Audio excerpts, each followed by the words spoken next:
Hey, welcome back, Founding Champions. Scott here with Founding Champions, and well, I haven't seen y'all for a few days, so hope you had a great Veterans Day. Thank you for your service, by the way.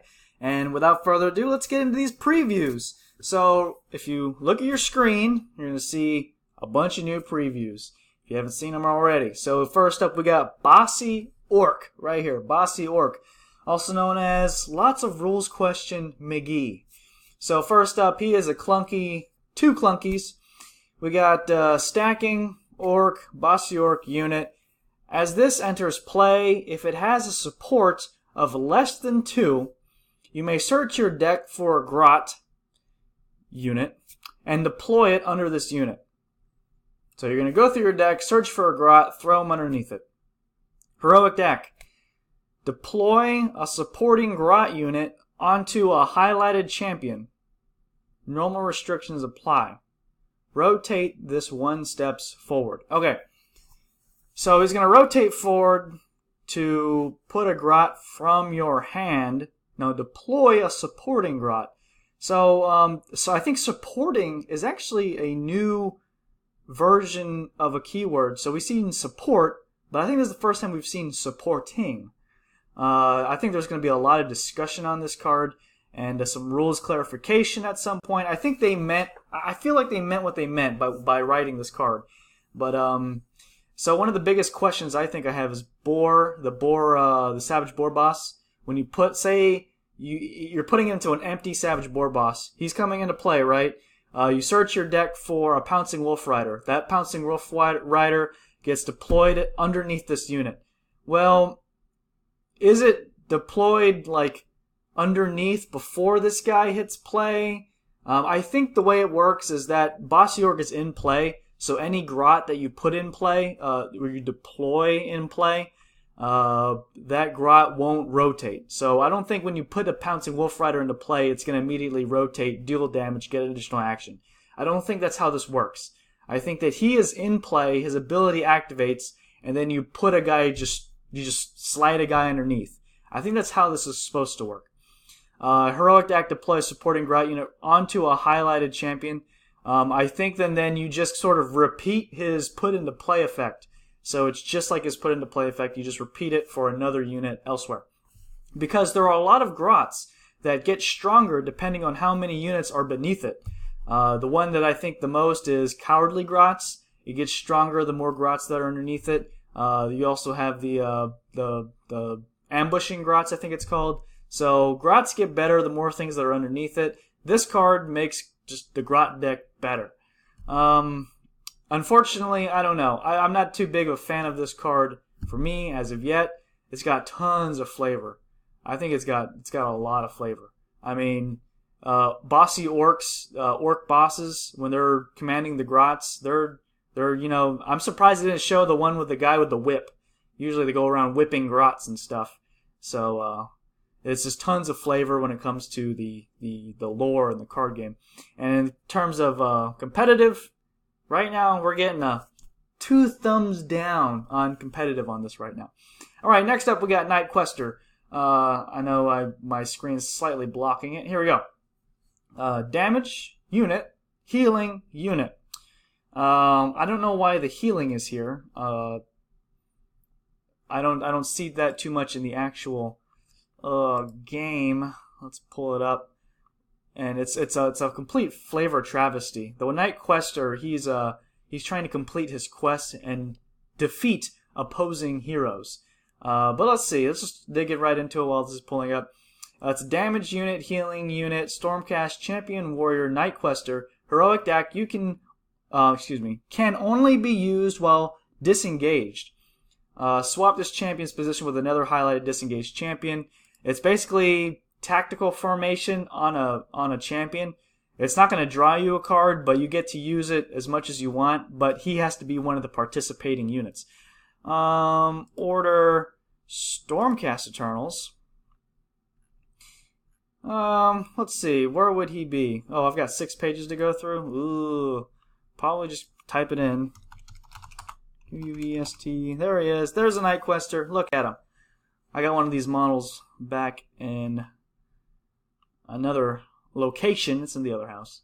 Let's see, quantity, downloads. Let's click on this. Let's take a little look. Let's take a little look at what he does. So he's just a warrior, Warblade. Heroic challenge. If a Knight Questor is within 6 of an enemy hero, when chosen to fight, he can pile in 6. So he does feel very flavorful when it comes to that. You can roll failed save rolls, add 1 to the damage inflicted by Knight Questor Warblade. Then he also adds damage. So I don't know why he's healing. I know he's going to go challenge that other guy, the other champion. Apparently he's swapping out. It's just, I don't know, it sort of fails a little bit to me. But he is only costs 3 and he gives you health. That's kind of good.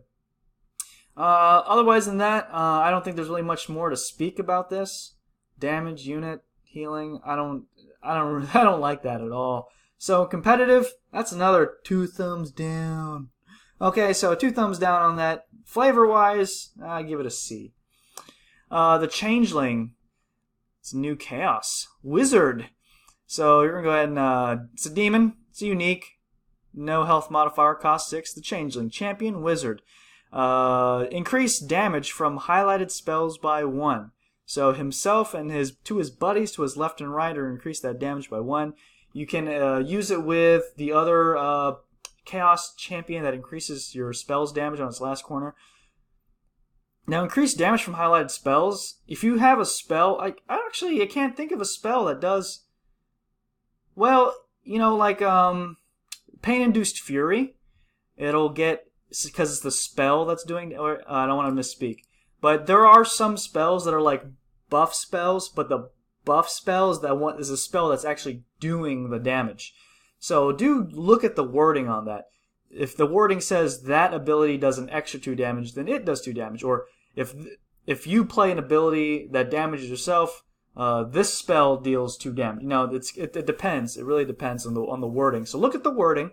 That's the best use I think that's going to be. I don't think it's going to be like putting an arcane bolt on this. I don't think that's what this is meant for. Though it will buff that, of course.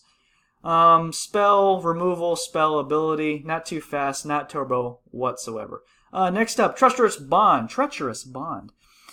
When a highlighted unit or ability deals damage this turn, deal damage equal to that to your opponent. Oh my goodness, this is wordy. So yeah, if your opponent deals damage to you, you're just gonna throw some damage back at them. So, but it is a highlighted unit or ability, and it's across all lanes. So if you're like, oh geez, okay, look, I've got 4 damage coming in, or I got 5 damage coming in, they're gonna take all that damage. So, but you can really only play this when you see that damage coming in, and your opponent's gonna get a turn of react, because when you play this, your opponent's gonna get a full turn before this thing rotates, and then your opponent's stuff damages you.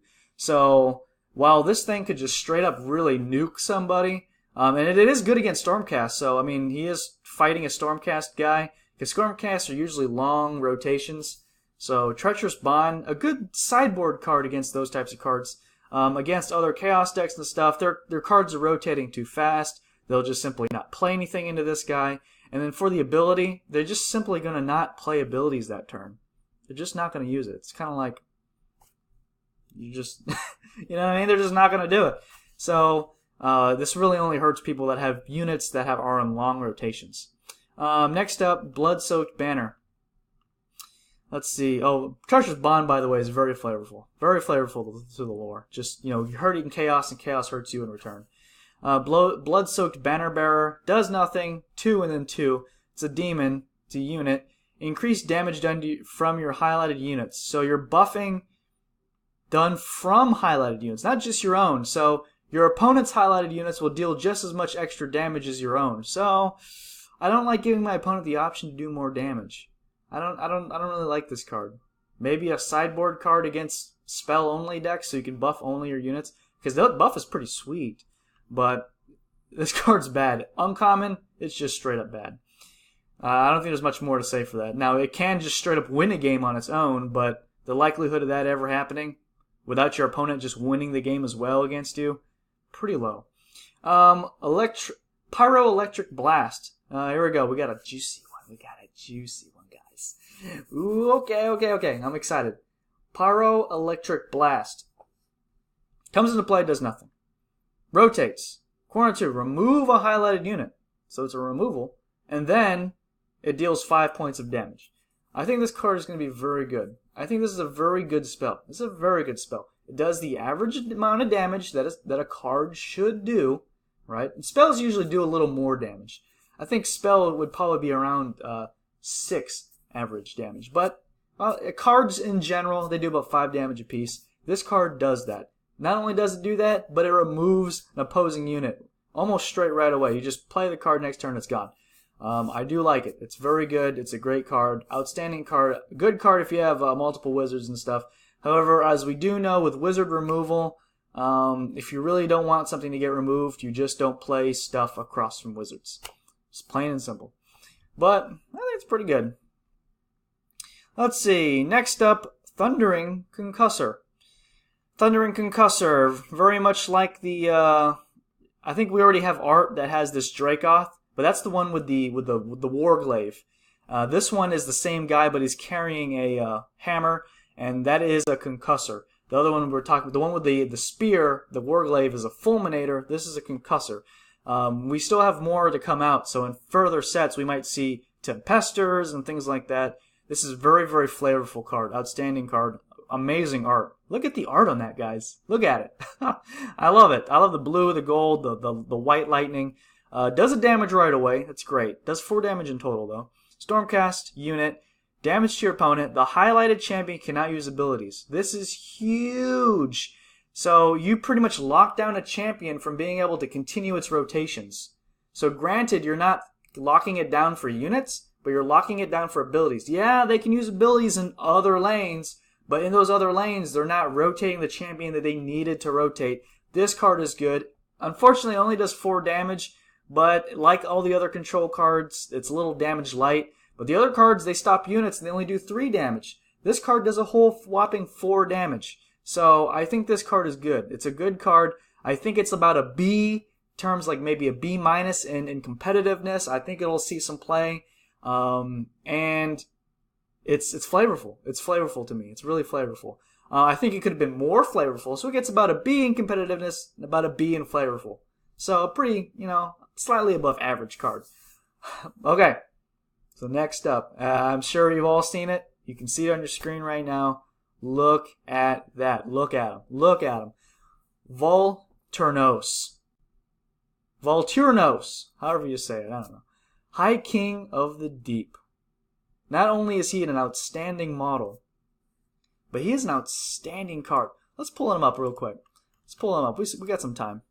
Let's see.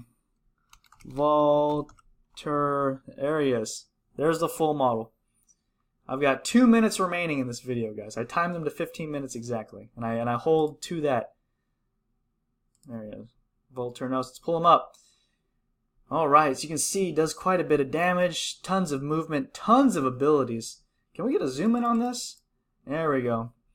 So let's see if he's flavorful. He's got a lot of abilities here, but what he actually does in the card game. Play an elf. That elf does damage. Oh, if that elf does damage again in a furthering turn, even better.